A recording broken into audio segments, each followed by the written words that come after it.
Hi, and welcome to Empower Tomorrow. I'm your host, Kendall Goldenson, and I'm here back again with my biggest mentor and leader, my dad, Jeff Goldenson. So, welcome. Welcome. Thank you. Cheers to you. Cheers Glad to to be here. you. And today we are going to be talking all about networking and just the power of putting yourself out there. And I think if you're right now listening, you're like, well, that only happens in the business world. Totally doesn't.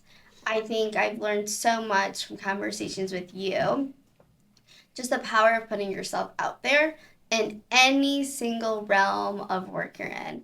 And I think as I reflect back, I wouldn't have gotten those opportunities that I have in the School of Education without putting myself out there and making those connections. So let's start this whole thing up and rolling. How do you view the importance of networking? Oh, I think networking is critical, and where I think you might have misstated something is you referred to it as in kind of the business or the work world, and I would say consider it in life because no matter what the experience is or what the opportunity is, putting yourself out there, meeting people, having the confidence to talk to someone, to talk to a stranger, and just engage in conversation, you never know where that's going to take you. So it can take you from a social environment to a work environment, and vice versa. So it's a critical skill, and I think that it is something that we're always working on it and always developing.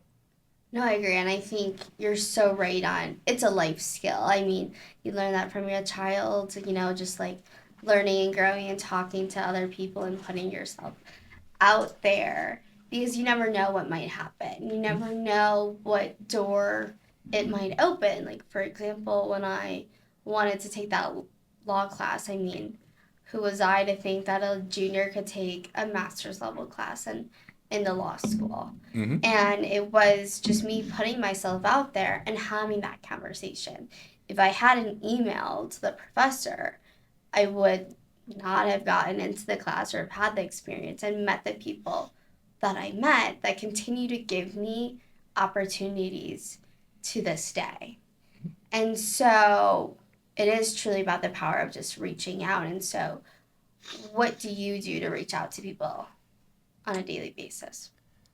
I think that's evolved over time, and I think that the power of conversation is just again one of those things that not necessarily as a lost art form, but picking up the phone and having a conversation with someone um, to sometimes just check in, Mm-hmm. or other times there's a reason for having it, whether it be work or personal related.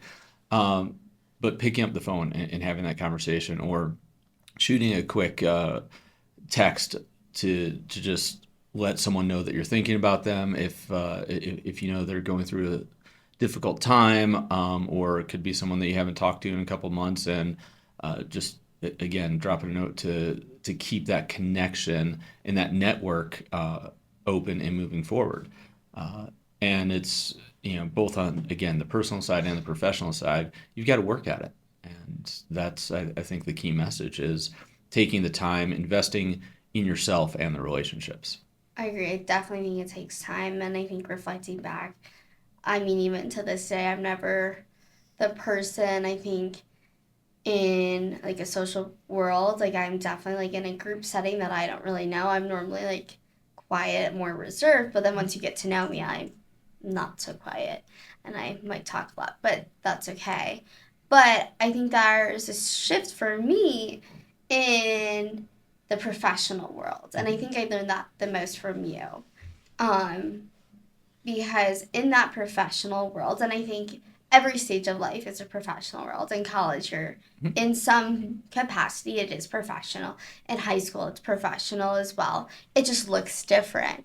And in that way, I reach out more. And I think the power of checking in and having those connections speaks more to continue yourself growing. And that really didn't start for me until college and actually understanding it, because I saw you do it all the time, and I was like, that's kind of silly. Like, why would you just like check in with people, shoot a quick like thank you email and all of those things? But I think now I understand. And so for you, when did you start making that realization that creating those connections has that impact and has that meaning to empower yourself to continue and give you more opportunities? That's a great question, and I don't know when, I recognized it or realized it. I think just through growth and personal development, whether it's something that I read or something that I experienced throughout my career. I think that's kind of what helped me grow into it. It's definitely something that uh, wasn't modeled at my house growing up because my dad was a private practice veterinarian. There wasn't that network that at least I was seeing that he was having to work with or people like I've had to throughout my career. So definitely after college in my work world at some point in time because you talk about being quiet, especially in new settings or in group settings. That's very much how I am. It's Yeah. quiet, observing, and before engaging, and that's both personally and professionally. I think that's if you were to talk to both friends and colleagues, they would say the same. Now, I've had to evolve that, and as I've grown in my leadership, I definitely have a stronger voice, and now the role is a little bit reversed, where I'm working to make sure that other people are included, and that I'm doing introductions to individuals so that helping them grow their network, which was probably done for me again, not thinking about it or recognizing it at the time, but reflecting back now, I'm confident, that there's a few people that I had that with, and it helped me, and now I work to do that. I think that's super important, like you just said, of, showing that to other people, like you showed me. And that kind of just like struck my head of like, what happens? And I know that you and I have had some conversations when you're trying to help support because you know the power of having those connections and creating those network opportunities and those maybe not as much networking opportunities as it is relationships. I think relationships build that foundation for those connections. But what do you do to help other people see the power of that? Because as you know, that is something that I've struggled with is I know the power that it has to have those relationships. And I've been told like, oh, how do you have all these connections? How do you have all these? But then when I make that effort to introduce people, there's like no steps taken on them. And so how do you actively share and help foster and support that in other people?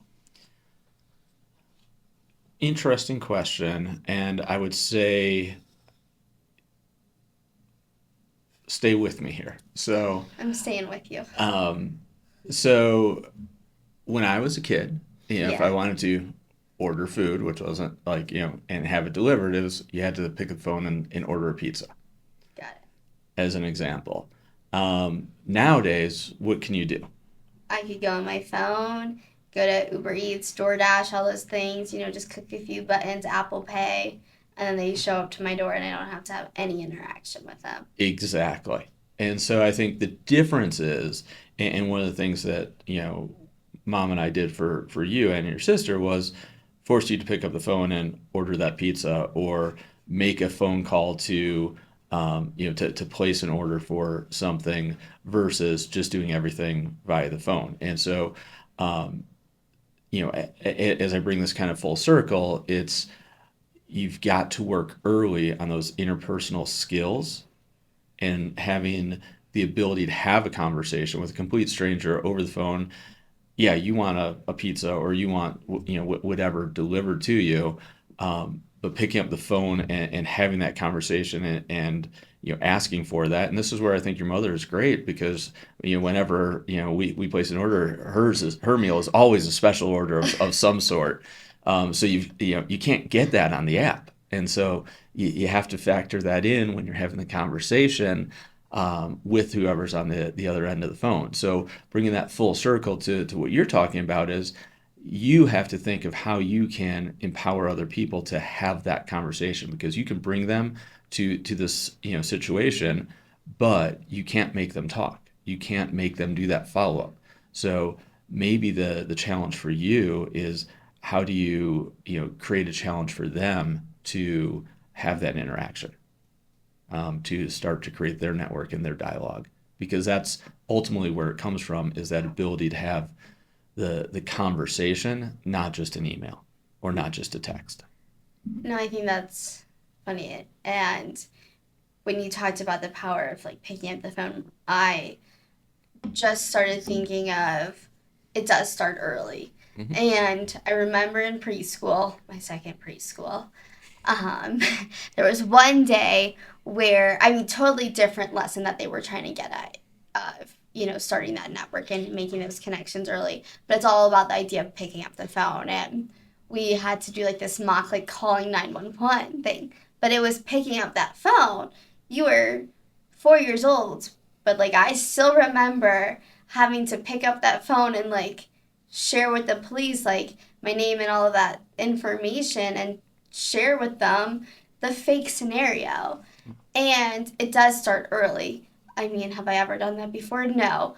But it kind of hones in on that message of you can pick up a phone at 4 years old and have that conversation. You could pick up a phone at any time and start that conversation to build that relationship and that connection, no matter what scenario it is. And I think that's something that today's society does struggle with. And I do agree that I like your challenge for myself is how do I kind of foster people around me to take that next step.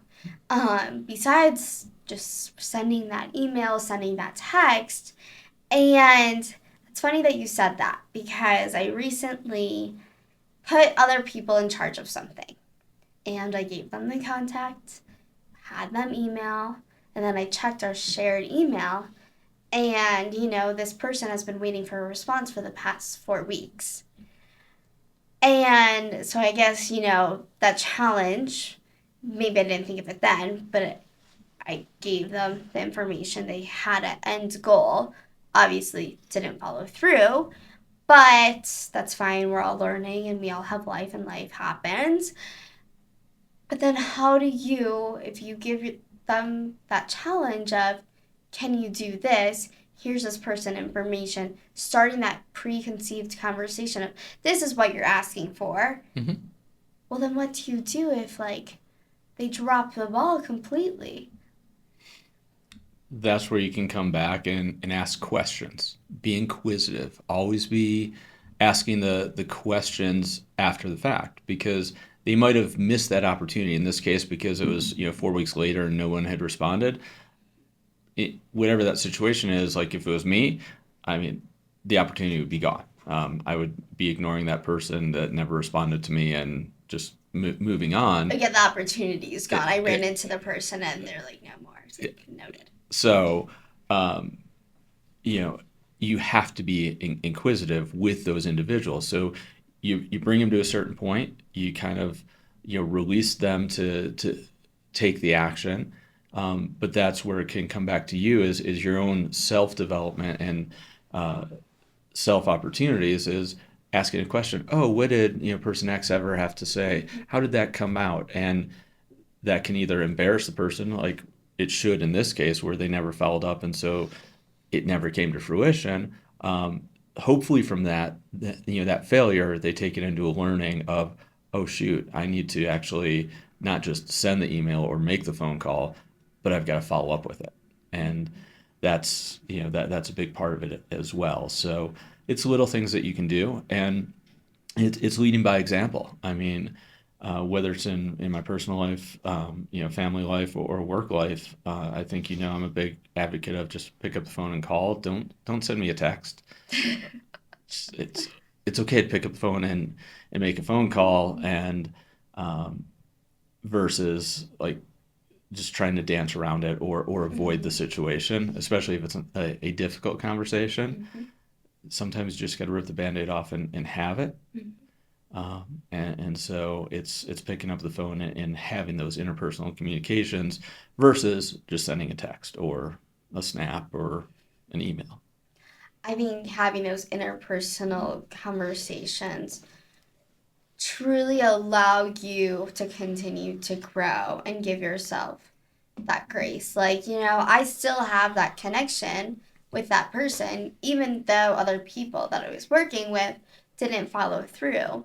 But it's because I have that base of creating that positive and strong connection through emailing, but also talking to them in person, asking those questions, and also just being thankful for things that people do. Like, this person really helped me out with a few past events. And so connections, I think, are more than just picking up a phone, that like once in a blue moon, but it's also how you lead with that. You have to be inquisitive. Obviously, that's how you kind of build those things. That's how you build connections, build relationships in any form of life, making a friend, dating, work, interviewing. You always ask questions. Mm-hmm. And so I think that is very much the first thing, but it's those next steps after. After you've asked those initial questions, it's that continuation of that. And I think for me, it's very dependent on the person. Mm-hmm. Of some people, I could go a few months without checking in, but I know that they are one email, one text, one voice memo away, one call away, or I could stop in their office, or it is maybe picking up the phone or scheduling it. And those are like my next steps of like knowing and continuing to build those relationships.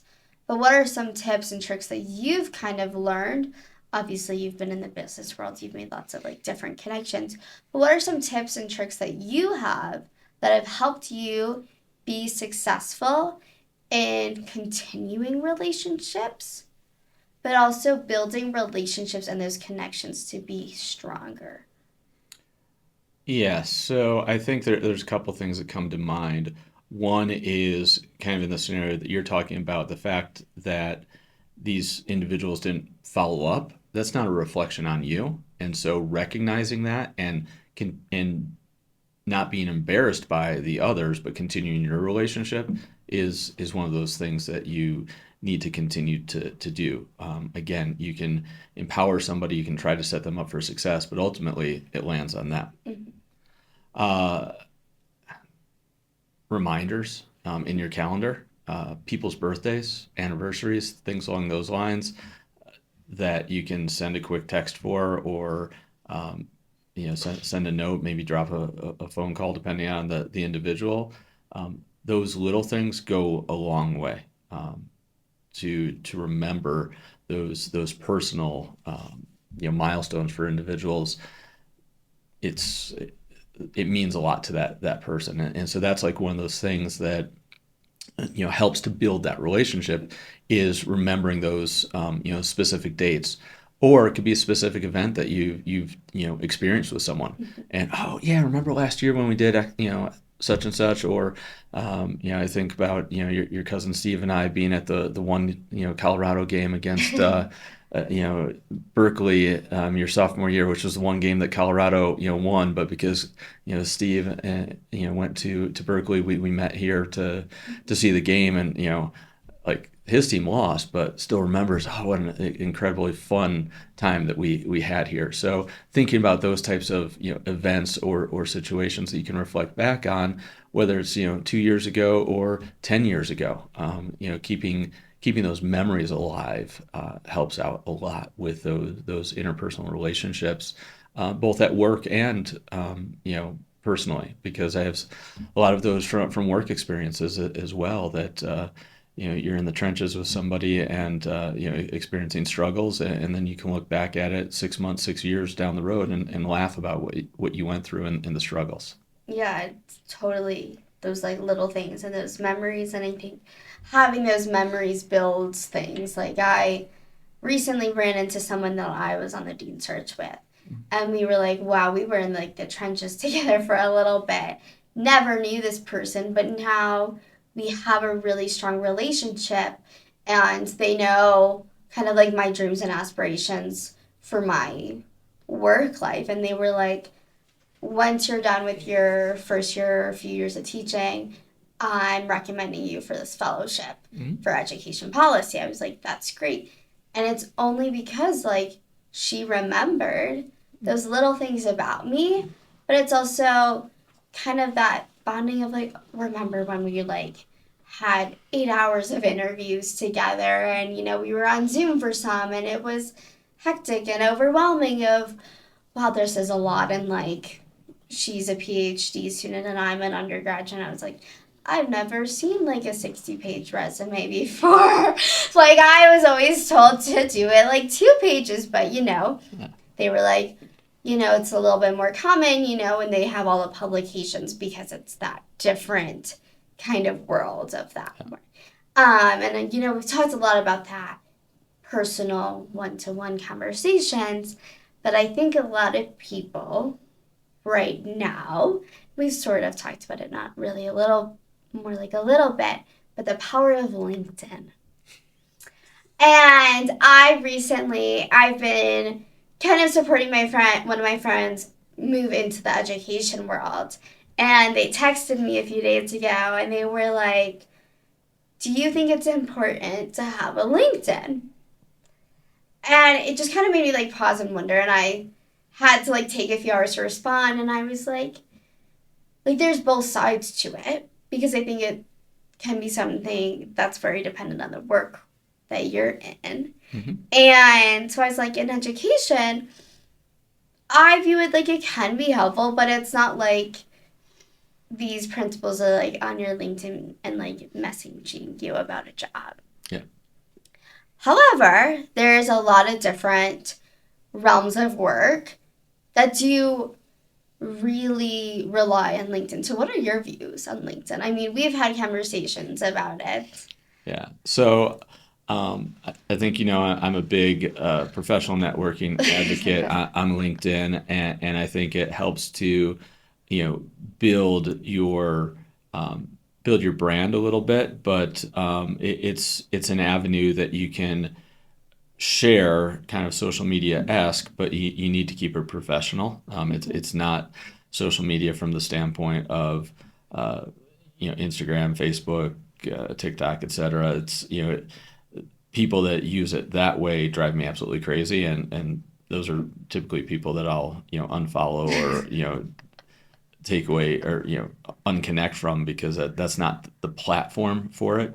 I think that you've got the opportunity in education to connect with potentially legislators or the government networks, professional networks, things along those lines. Keeping LinkedIn professional is a good tool for you, especially as you look to influence others, impact others, and help get your skill set out there. I know you're very interested down the road of getting into education policy. Having a LinkedIn profile that's kept up to date about what you've been doing and the activities that you've been involved with, and potentially seminars that you go to or people that you connect with. I think that's going to help you, and I would say that that's important, in education as well as in the business world. I mean, for my LinkedIn profile, I definitely share a lot out there from from job opportunities to other people that I've worked with over the years and helping to support them. And so I think LinkedIn, if used correctly, can be a great tool for you. I agree. And I think it's really about building that brand. And I think really highlighting and using it to what you want it to be. Mm-hmm. It's definitely not Instagram where you're scrolling and just like, posting random pictures. It's all about that intentionality of it. Yeah. And I think you need to lead with intention on LinkedIn, but also in person. And you mentioned TikTok, and obviously you're not on TikTok, but I don't tick, I don't talk. but there is like this really big kind of push in the education world, and people, teacher TikTok, obviously. So it's like teachers posting things about different resources, different classroom management styles, and that's networking and building those connections in a different way. Mm-hmm. And, like I kind of think, oh, like that could be kind of fun for myself to do. Another little like side gig esque. But I guess I have two questions. I'll start with my first one in the realm of TikTok. Do you think that social media, like using TikTok in that way, is a useful or a good way to network and build those connections? So I can't really speak to TikTok because I have never had TikTok. I don't know like permissions or you know It's like a free for all. yeah, that's kind of my general understanding. So before I fully answer your question, I'll go back to LinkedIn or any social media for that matter. Is control it from the standpoint of your profile and accessibility. As far as I'm not a big fan of whether it's Instagram, Facebook, or LinkedIn of having open profiles for the entire world to be able to see. So um, when I think of TikTok and the openness of TikTok, in one hand you could have doing this great education thing, activity, learning. In the other hand, it could be something completely different from your own social, standpoint that someone puts out there, Mm-hmm. and both can be viewed. And that's I think where you have to be conscientious and very prescriptive in what you decide to put out there. If you're going to do, a teacher-based TikTok, well, that needs to be that focus, and you can't have any of that personal social on there. Yeah, I think it kind of goes back to that just like intentionality of, you have to figure out what works for you in that way. And that is very much, I think, true for a lot of like the teacher TikToks out there is they are just teacher driven, Mm-hmm. and maybe they have a personal one for themselves, but it's really about owning that brand. And I think that what is your brand? It's kind of like the question, like, what is your why? It's like, what is your brand for networking? And you really just have to curate that to lead with your own intentions, but build that all up. And my second question to follow up on this whole idea of TikTok and the rise of social media, do you think that has impacted positively or negatively the ability for people to have that interpersonal communication to build those connections? Oh, 100% think that it has negatively impacted that because what people put on social media more often than not is I don't want to say scripted, but it's Mm-hmm. definitely sanitized from the standpoint of what you want others to see, Yeah. not necessarily the real life. So most people don't put out their pain, suffering that they might be going through, or that they've experienced in their life, or just everyday blah. It's very crafted. So it's and unfortunately, and I was just listening on NPR the other day as I was driving out here, I want to say it was like 60% or 70% of all high schoolers say that social media negatively impacts their life. And that's because all you're seeing is the positives, not the negatives or the things that people are missing out on. So I think social media is a, a challenging medium that is going to it's not going anywhere. And I think the challenge is how do we continue to navigate through that, and how do we empower people to have those interpersonal communication skills uh, and think beyond just the 30-second snippet and what social media is putting out there. Mm-hmm. I think reading a newspaper has long since gone away, but I still subscribe to newspapers. I still read them digitally. From a news standpoint, you know, so being informed about your environment more than just that 30-second snippet that you're going to find on social media, Mhm. um, you need to empower yourself Yeah. and take the initiative to read, to be aware of what's going on in the world around you, and not just the algorithms that your social media feeds to you, which is going to be another just a shameless plug for supporting the print media or newspapers and kind of a free press out there as well, so that you get the both sides of the story or all Oh, three for sides of it. oh, for sure. I think, like high schoolers, they say that it has this negative impact, and it totally does.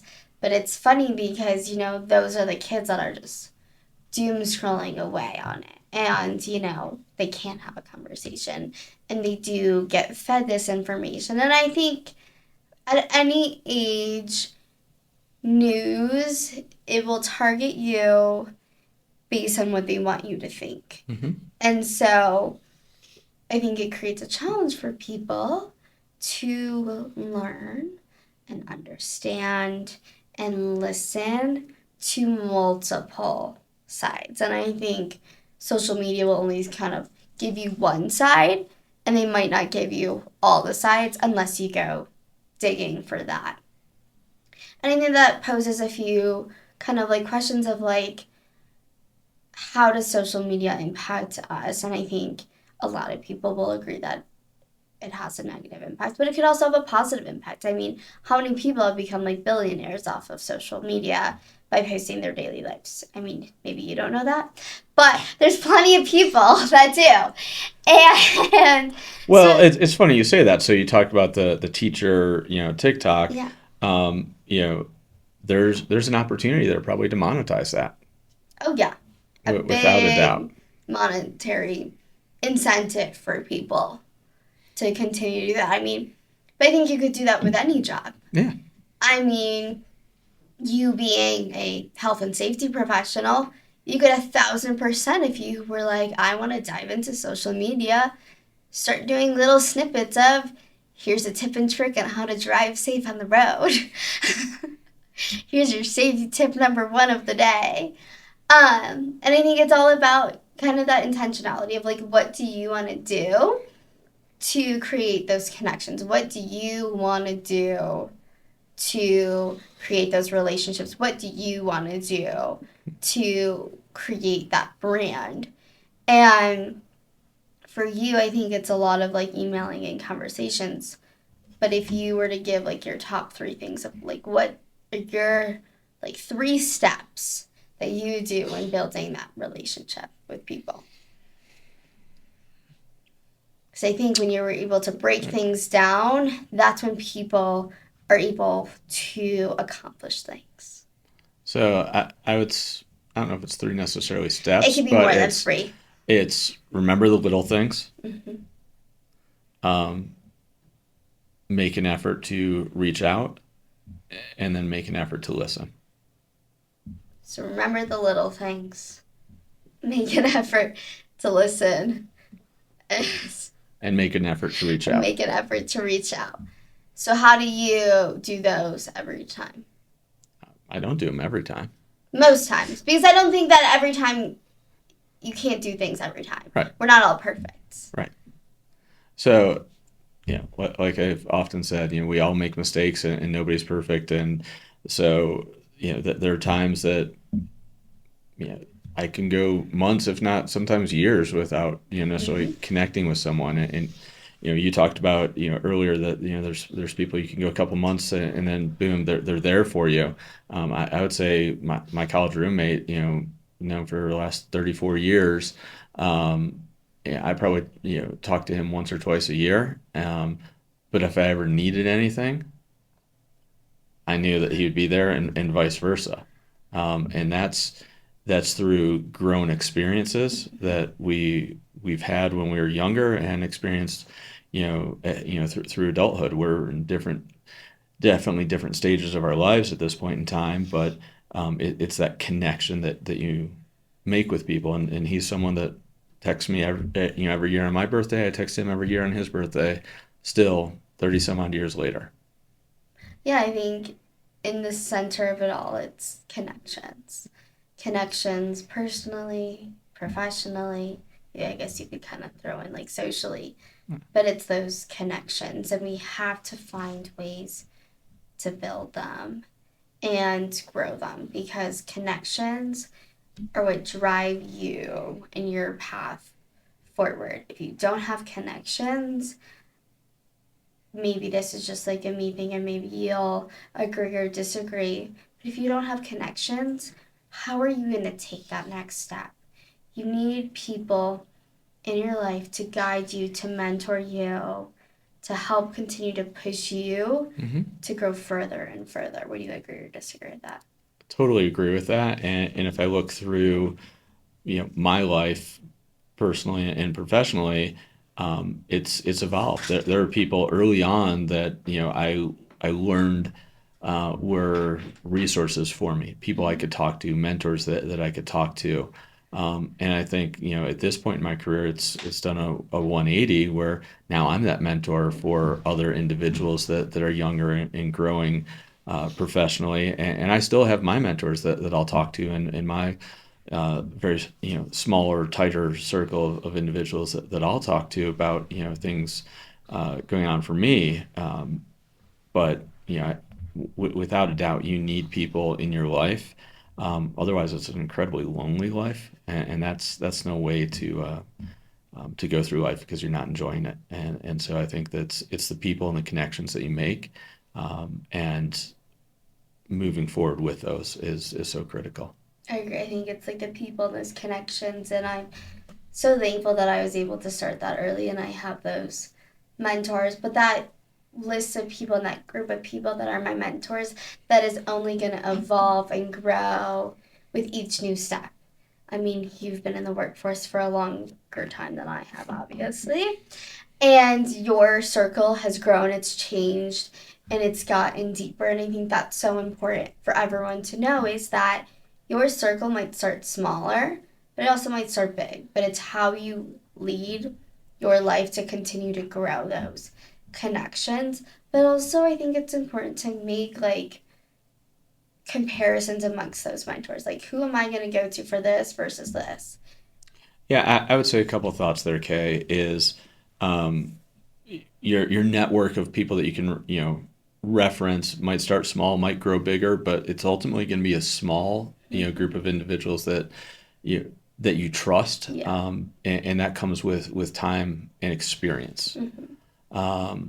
And so with that, you have to understand what you're looking for, and what kind of guidance that you're looking to get. And the worst thing that you can ever do is surround yourself with people that are going to say yes to you or just tell you what you want to hear. Mm-hmm. I think the critical thing about mentors and your your network is, those are the people that have to be honest with you, and tell you what you might not always want to hear, but Mm-hmm. that's what's going to help you grow and develop. And when I talked about before those experiences, Mm-hmm. that's what's you rely on, because you've experienced something with an individual, and that is that frame of reference and those mini connections, and checking in with them, remembering those small things, doing the check-in, and being there to listen, because the thing about the network is,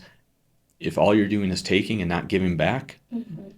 then you're not really a good part of that. And that's why I think that listening is something that is often forgotten about, or maybe overlooked, but it's Mm-hmm. a critical part of that as well. I think listening, but also adding in that support piece. Yep. I think I've had mentors where that they've really had to help me, and I had to listen to them do the conversations that I didn't want to have.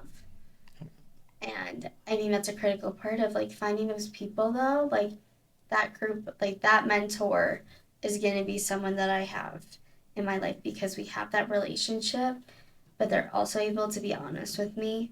I'm able to listen to them, and then also go back to them after I might have to do a hard thing and get their support.